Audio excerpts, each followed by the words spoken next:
Hello everyone, Rurikhan here coming at you with another first impressions video. I'm not exactly sure I can actually call this a first impressions video, but regardless of what we actually call the video itself, today we're going to be taking a look at Muramasa Rebirth. Now the reason why I said I don't know if I can actually call this a first impressions video is because I've actually played this game to completion back in my Wii.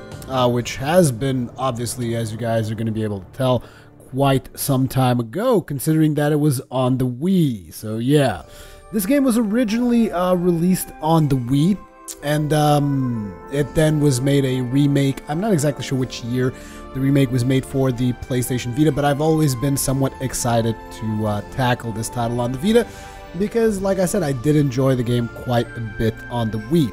Anyways, there's two modes that you can play this game in, Legend and Chaos, and I believe that once you finish the game, at least on the Wii version, I think that there becomes even like a harder version, like Chaos Plus, or New Game Plus, something along those lines. Regardless, it's like Legend is easy mode, and Chaos is something that requires you to play a little bit better, even though I have to be honest, I've been playing Chaos, and it's not like it's been terribly challenging up until this point. But then again, like I said, I have played the game before, so that could be something to do with that. Anyways, I've been playing a little bit the story of Momohime, but I'm going to give you guys the story of Keisuke so that you guys can see the game pretty much from the start, because I would also very much like this to kind of become a series on the channel, although I'm not sure if that is going to be the case or not. It all depends on how you guys kind of react to this particular video, if you enjoyed the title or not.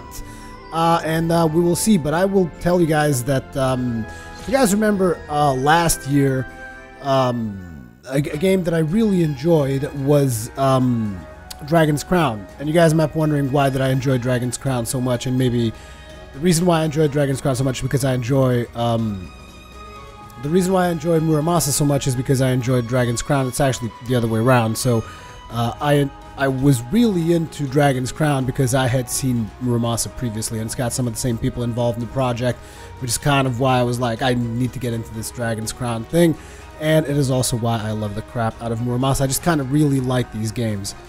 I do not want to begin the tutorial because I pretty much kind of know the controls already.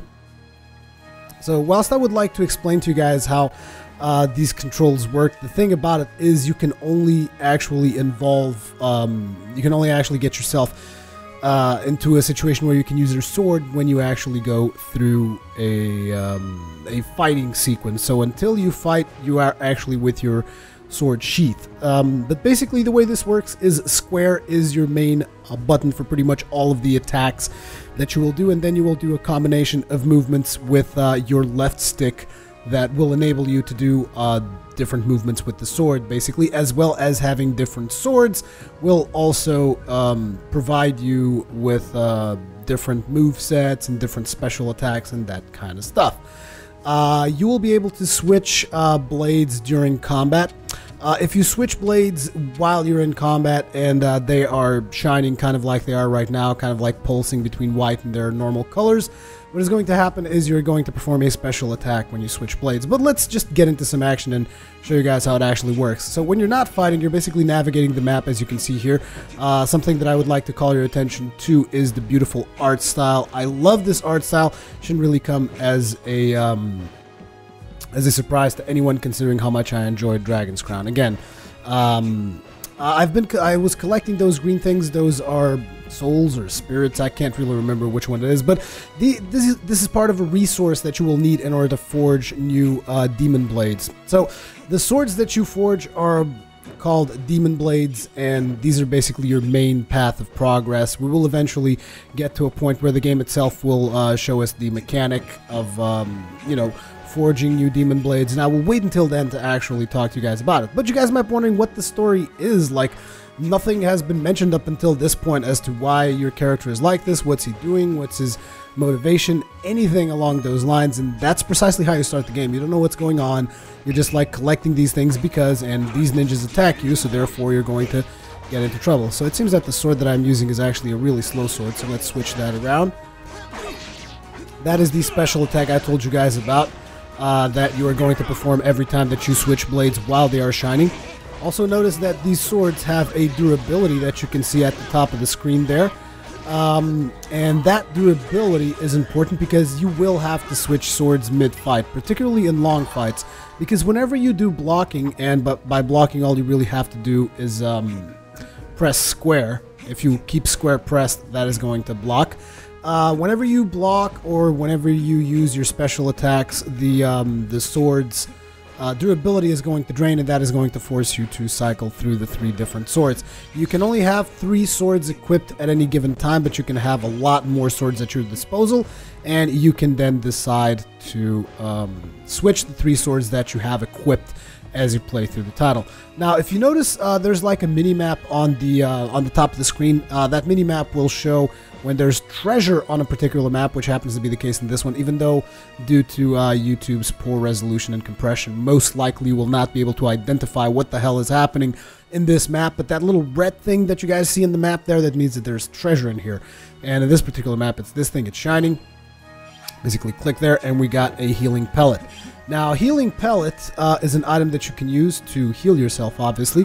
The way that the consumables work is you use your D-pad to cycle through them. You can see them on the upper right corner there. And once you select the consumable that you wish to use, you press down on the D-pad and your character will consume that particular item. As you can see in this scenery, there is also another treasure. Although we just got attacked here, so I'm just slashing. And the thing about the slashing is that it is so natural. Like, for instance, when you're in the air slashing, you can just hold square, press left, right, and your character will do that sequence that you guys saw there. You can also just hold down square, press down, and then release square, and you're going to do this special attack. And while I'm trying to showcase this, I'm actually getting slashed to bits. But the thing is, I can't explain what is it with this control scheme, but it is so intuitive and so fluid to just get combos going. Like, you guys might think I'm button mashing, but no, it's very organic, the way that you just flow through combos. Because it's like, for instance, when I wanted to throw them up in the air, I would just like be slashing, and then I would just flick the left stick up, and your character does an uppercut type move with the blade, or an upper slash, whatever you want to call it, and it sends the enemies flying. Then once you're in the air, you can keep square pressed and just flick the left stick left or right, and your character will start doing those crazy slashes that you guys saw there. So that's pretty cool. Anyways, we lost a little bit of health that you guys can see on the upper left corner there. So we're going to eat a bamboo flask. Also, eating is actually important in this title, even if you don't need to regenerate your energy, because food generates spirit or something. I'm not exactly sure which resource it causes. Okay, these guys actually guard quite a bit, so you have to block them. Let's actually do a special attack. I'm not sure what the special attack of this blade is. Oh, that's pretty cool. It's kind of like an upper swing. Let's switch blades. And we did another special attack there. I love the switchblade mechanic. It's so cool. Switchblade, the switching of blades mechanic, I think it's really, really cool, because you're just like in the middle of the fight and you just like draw a different blade, the game pauses and you get wicked cool animation. That's the other thing. While I love the art style, I think the graphics look great, particularly and obviously, damn. As I usually say, bear in mind that graphics, the Vita graphics aren't properly represented on YouTube, as I've mentioned time and time again. The graphics of this game are beautiful. Damn it, I'm trying to switch blades and I'm getting my ass kicked. Need to eat here. I don't like this sword because it's very slow. There we go. I didn't get to do a special attack because I didn't use the other sword long enough. That's fine though. It's just, I'm more of a fast sword type of guy in this game than slow blades. And like I said, like the sword that you're using actually influences your playstyle quite a bit. And I'm not familiar with the swords of this character at this point, because I haven't played this game in ages, apart from the 1 hour that I've spent playing Momohime pretty much. But I do hope I get a couple of more fast blades, because right now the only fast blade I really have is the middle one, so that's a problem.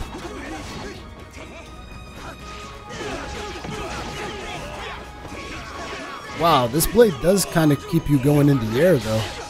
And I broke the sword. That's kind of okay though, because even if you break a sword, it regenerates over time. You guys will notice that if you guys look at the sword that's broken on the upper middle of the screen, you'll notice that it's got like a bar that's slowly regenerating, so that's not really a problem. Even if you do break a sword, the only thing that's going to happen is it's going to be somewhat unavailable for a while. And I do need to be more careful about these guys, because like I said, the swords that I'm using... Wow, did I just break another one? What the hell? I'm playing really poorly at this point. And this after I just said the game hadn't been that challenging for me with Momohime. I just need to get some fast blades. I need to forge some fast blades in order to keep progressing. But I think I kind of lost my train of thought there all of a sudden as I was talking about the game's beautiful graphics. One of the things that I neglected to mention was the animation work, which I also feel is really, really great. Particularly, like I said, the animation of drawing blades mid-fight, I think that looks really great.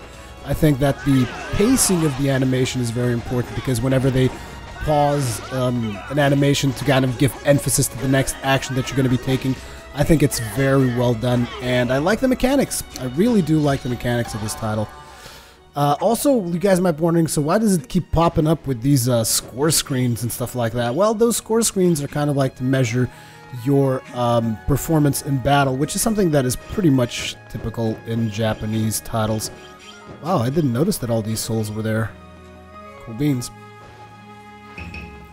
Oh wow, we're getting a lot more enemies than we got with Momohime before the boss fight. That's cool. Gives me a chance to showcase the game's fighting system. Oh crap. You want to stay away from those bombs. I think those bombs were what broke my sword previously.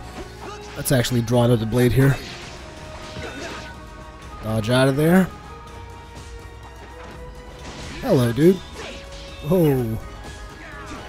Oh, I can actually drop. Oh, I can't drop from here. Oh, he hit me. Let's get another bamboo flask going. Like I said, I am not playing in the easiest setting, so that's kind of what happens. Although I would advise people to actually play in Chaos mode, because I think that Legend also makes combos a little bit more easy. So, a little bit easier. So you guys might want to actually play in the harder difficulty, particularly because you want to have some kind of challenge going on in here, because it's just such a great game, I feel. It's been something that I've been wanting to cover for so long that I'm even afraid that I'm not being as objective as I should be, you know, in critique and stuff like that. Because it's almost like, oh, the game has no flaws. Well, it's got one of the flaws that I think it's got. It's just really kind of like a pet peeve of mine, which is the fact that they won't let you draw your blade unless there's enemies on screen. Whoa. Oh, this is not working out. These goddamn slow blades are gonna kill me. Give me one of these healing pellets. Any Celestial Leave, fastest blade.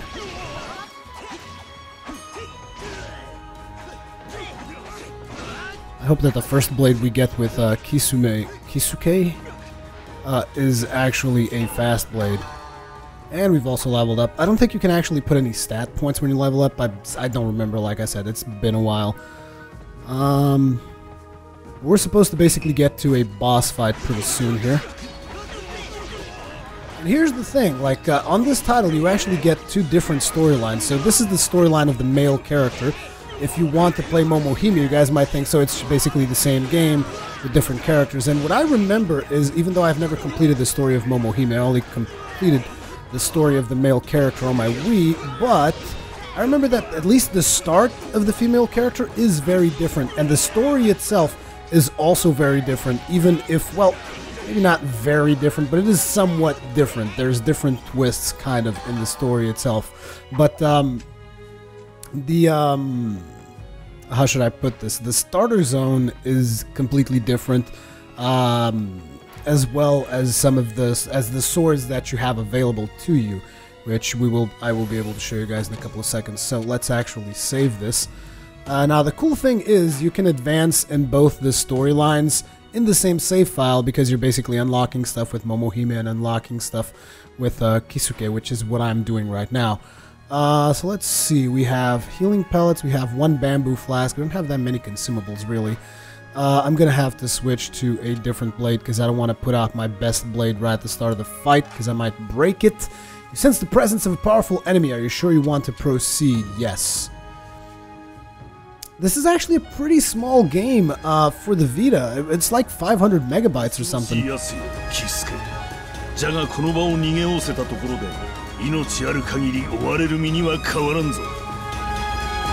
So this is actually the first look at story that you guys are getting with this character. Our infamy is spread throughout the land. Even if we manage to escape them again, they will still hunt us down like the animals we are for as long as we live.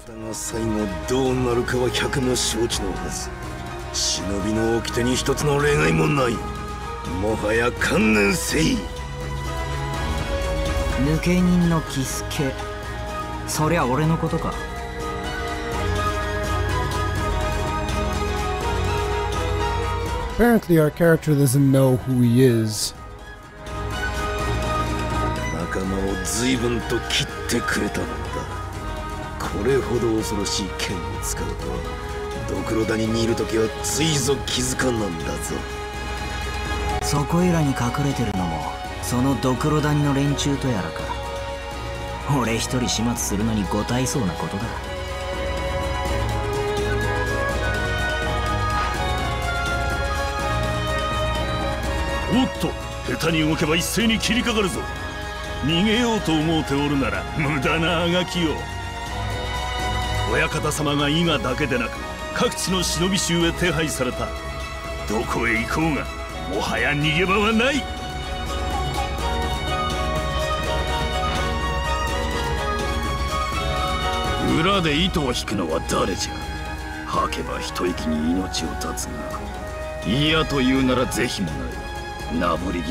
Okay, so analyzing by the sheer size of the game, I do believe that the Japanese voices are all you're going to get.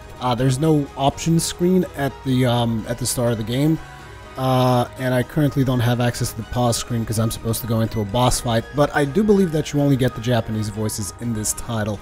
We'll see that after the boss fight if there's actually an option to change that, but I don't believe there is. Anyways, usually before boss fights, you get these things which kind of give you a little bit more info on the storyline of your character, which in this case, as we figured out, our character has no recollection who he is, and these guys are accusing us to be like a rogue ninja. Now, when we press circle to proceed, and the reason why I'm pressing circle to proceed, in case you guys are wondering, is because this is the Vita that was imported from Japan with the capture card, so in Japan they use circle to move forward. Proceed, yes. 記憶がないと言ったところで信じてもらえそうにもねえが、こっちもわけのわからねえままなぶり殺しはまっぴらごめんよ。Damn straight. 是が非でもと言うんなら、こいつで黙らせるより他はねえ。さあ、かかってきやがれ。片っ端から死人の山だ。Make a mountain out of your corpses. 小アッパが大見えを切り寄って、伊賀と黒田に大猿人軍の一人、黒猿が相手じゃ。風車手裏剣を食らわしてくれる。We'll see about that.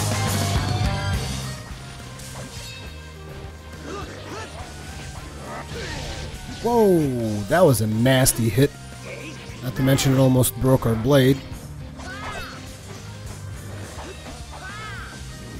Whoa. Gotta be in the air when he does that little jumping attack of his.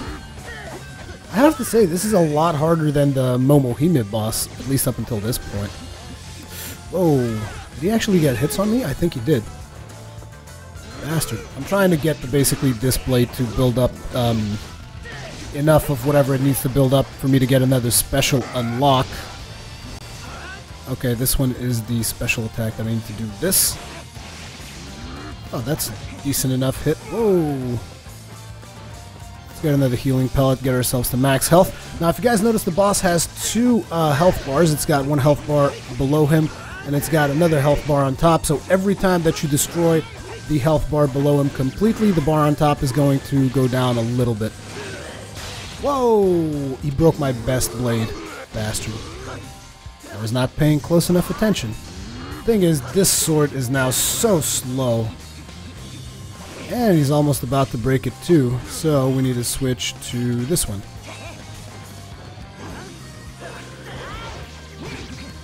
Whew. This is not going too well. Let's have another healing pellet. Damn, you're being annoying.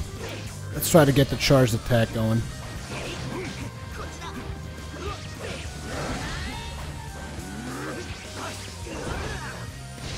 And he dropped right on top of me.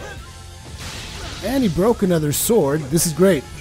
I'm struggling just to keep my swords not broken.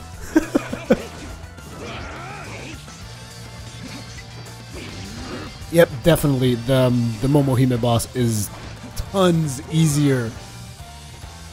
Holy crap, I never realized that.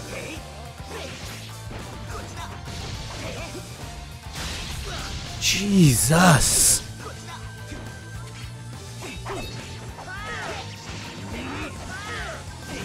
Gonna slash you up. And that's another sword busted. Now we have all of our swords broken. Yeah, I'm gonna die here. There's no chance. I mean, I'm stuffing healing pellets down my throat like nobody's business, and I'm still getting my ass kicked. Even if I don't die, I'm gonna be in such a terrible shape that it's gonna be pointless to continue. These swords can't even do anything. And I'm dead. Now, as you can see, you have a finite number of lives. We've just completely wasted one. Now, I'm not exactly sure if we can just, like, exit. No, you have to actually save before you exit. I mean, we could just close the game down and reload our save file, but that would be kind of cheating. Now, let's see if we can actually do a little bit better this time around, because that was pretty bad. The thing is, slow blades take too long to dodge stuff, which is the main issue that I have here. Okay, this is the special of this one. I need to basically play with the specials. I shouldn't have drawn the blade. Oh.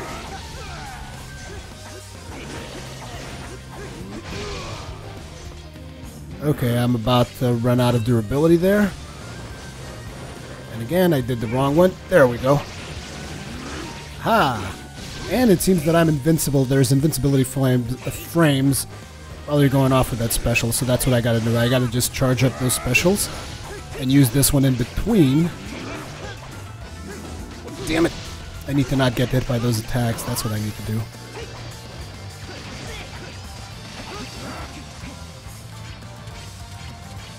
Okay, this one's got the most. Let's have it again. Let's have as many of these as our durability allows for. Sweet! And we've gotten some durability there. Oh, we've gotten rid of one of the shurikens. Aw, damn it. Broke it.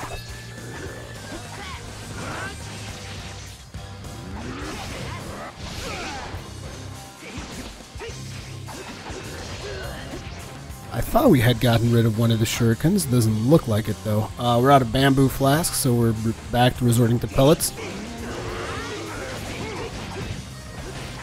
Oh, that's the best way to do things. As I break another blade. What I meant by that is that you just need to get your specials going, and once you get specials, you are invulnerable for a little bit. Whoa, dude, what's up with that attack? Okay, so we have a problem now, and that problem is that we're dead again.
That's right.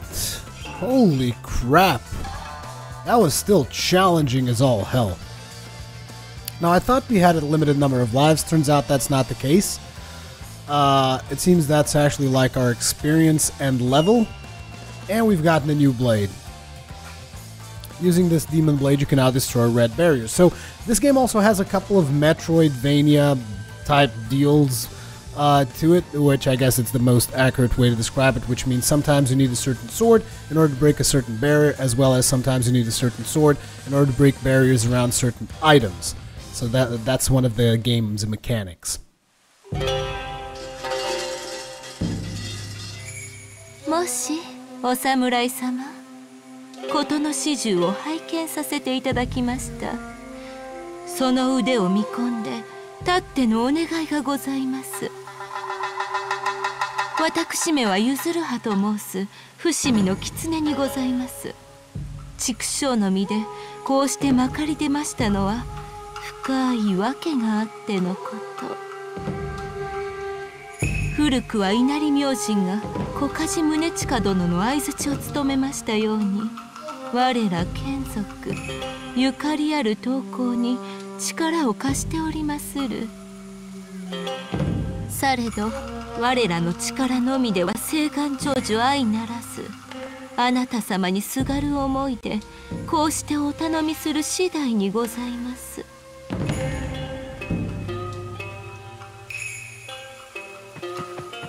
我らが願いお聞き届けいただけましょうや。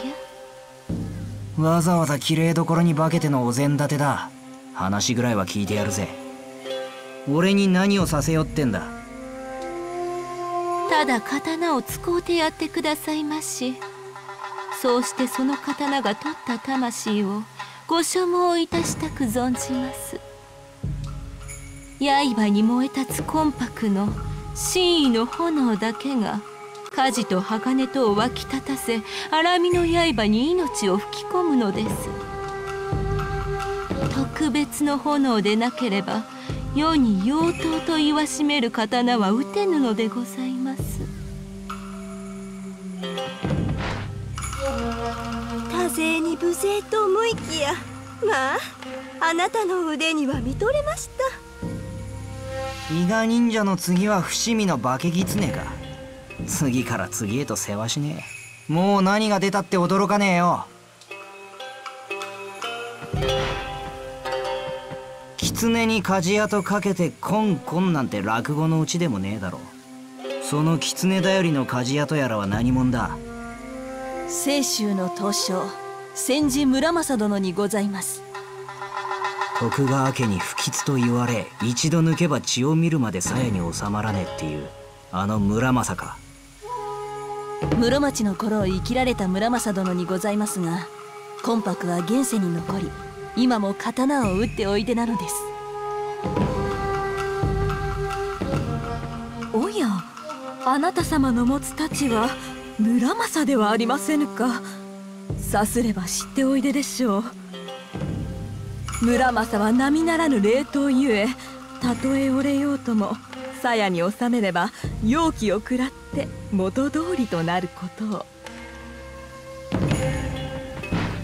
So this particular scene of dialogue that you guys see here is kind of introducing you to the forging of blades mechanic, as well as the mechanics behind as long as you keep your blades sheathed, they will actually regenerate their energy. Let's go ahead and proceed. てめえのことで何かわかるんじゃねえかと思って、これから伊賀ドクロ谷へ乗り込もうと考えたんだが、そうは言っても敵本陣に俺一人、心もとなく思ったところへ濡れ手に粟の妖刀村正とはありがてえ。朝になって刀が棒っきれにすり替わったりしねえんなら、少々化かされたって話には乗るだろうぜ。Very suspicious. A boy and his kitsune. Now, we're able to go back from where we came because there is a barrier there that we'll now be able to break through using our sword. So we are now able to forge blades, and we can also select the swords that we have equipped, as well as an additional item that you can equip that gives you passive bonuses. Now, these are the 3 blades that we have equipped: the Blade of Revelry, the Blade of Rebirth, and the Obscuring Myth. Let me just go back and figure out Celestial Eve 1. So this is Blade of Rebirth. Okay. The Blade of Rebirth is definitely one that I do not want to replace, because Blade of Rebirth is the fastest sword that I have, and like I said, I do tend to do better with fast swords. So let's go into equipment and just replace Obscuring Mist will be the dual thingy. I think that this one had the worst special, so let's go with this. Nagasone Kotetsu. Now, these are the 3 swords that I will have equipped. Like I said, you will be able to switch blades whenever you want, so long as you're not into combat at the time. As you level up, you will also gain strength and vitality, which is needed to equip different swords. And now we are able to also forge swords.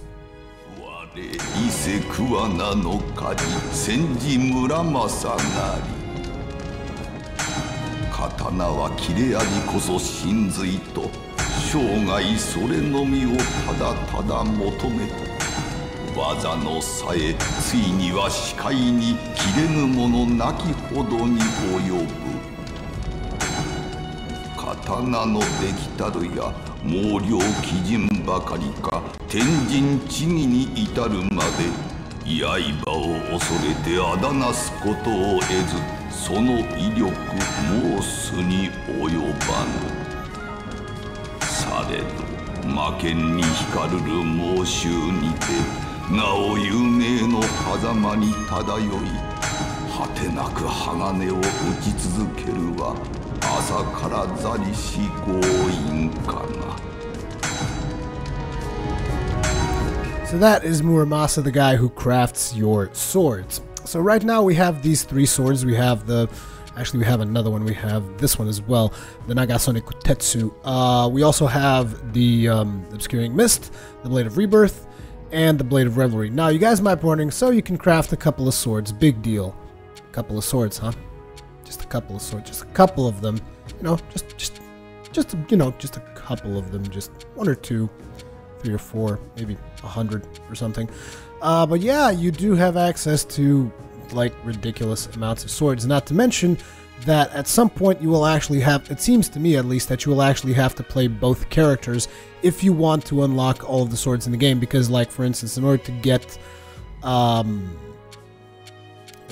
let me see which sword. In order to get this sword over here, you will have to craft both this one and this one, right? So there comes a time where the trees actually mesh. Like for instance, this tree over here is for the female character, Momohime. As a matter of fact, it looks like we can create the blades for Momohime? What? Oh, you cannot forge this blade, yeah, just like I thought. So yeah, you will have to unlock blades on both characters to eventually get to the last blade of all if you so desire. But yeah, there are a ton of blades to select from, and these blades will have different special attacks, different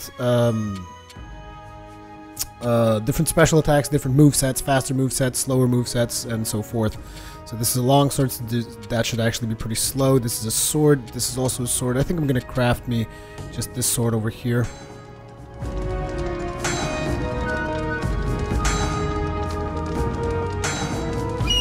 Mirage Blade acquired. And if you guys notice, these require you to have spirit and soul. So souls, I believe, are the green stuff that you catch, and spirit is something that you get by actually eating. So you need to actually eat food as you play through the game so that you are able to craft more and more swords. Now besides that, you will eventually have access to map as well as cooking, and there are actually multiple vendors throughout the game as you play, which makes the game really, really interesting. Now there is going to be some, oh, let's actually save while we're here. There is going to be some backtracking, which is kind of unavoidable, because like I said, the game does have a couple of hints of Metroidvania and so forth, so you will be backtracking, and every now and then you will have random encounters with enemies. They will just spawn, and you will have to engage in glorious combat. Now, before we continue, let's actually switch blades here, because let's get rid of the Blade of Revelry, and replace it with the Mirage Blade. And right now we should just have like 3 fast blades, so hopefully that will improve my combat, which was piss poor at the boss, I'll admit. And also, one of the good things about you guys having seen that boss fight without my commentary is that I will, in post editing, I will increase the volume so that it's not as low and whatnot, so that it's kind of the same volume as my voice. But hopefully you guys will have taken a nice taste of the soundtrack of the title, which is also something that I greatly enjoy. So this is one of those titles that to me has always been a no-brainer. If you like what you are watching in the screen right now, most likely you will enjoy this title. If you enjoy this art style, if you enjoy this sword slashing action in 2D, you're going to enjoy the crap out of it, and it's just all there is to it. This title is exactly what you see is what you get. Like, I remember that when this game first came out for the Wii, all I had to do was I saw one video online and I was like, I need to have that game, because I was just in love with it. And this was actually one of the first titles that I've played in this style, like in that Dragon's Crown style. I believe that another title that they've made was called Odin Sphere, which was like a PlayStation 2 title, I want to say. I've also seen that one in a friend of mine's console, because I never really owned that one, but I don't know, there's just something about this particular style that I really enjoy. And there's also the fact that I am biased towards Japanese titles, as a lot of you guys are aware by now, so just bear that in mind as you take my opinion of this title. You have to keep that in mind, that I am biased towards these kinds of games, so just be that as it may, which is one of the reasons why I like to give you guys a nice long chunk of gameplay to sink your teeth into. And as you can see, as the levels change, the music changes as well. It's just, I think that this is a very well crafted game. And in this village, for instance, you have a lot of places that you can go inside, and you will have encounters such as this.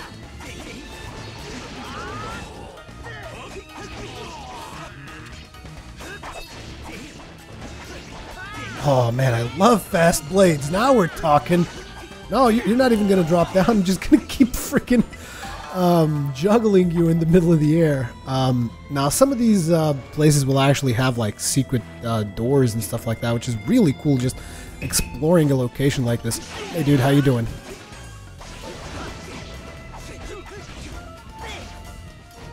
And again, this is all just very organic as you are doing your attacks. It is very easy to juggle enemies around and stuff like that. Boss fights, it's a different story, and particularly if you're me, who when he's doing commentary for some reason I start playing like crap, but it is definitely a solid title, and remember that it looks even better than what you're watching here on the Vita. It just looks great on the Vita in my opinion. And that is pretty much all I can really say about this title. As per usual, leave me your comments, feedback, all that kinds of good stuff. This might become a series in the channel or not. It all depends on your feedback and how I feel about the feedback that I get on this video. But anyways, yeah, leave me your comments, feedback, all the kinds of good stuff. And I will see you guys in the next one.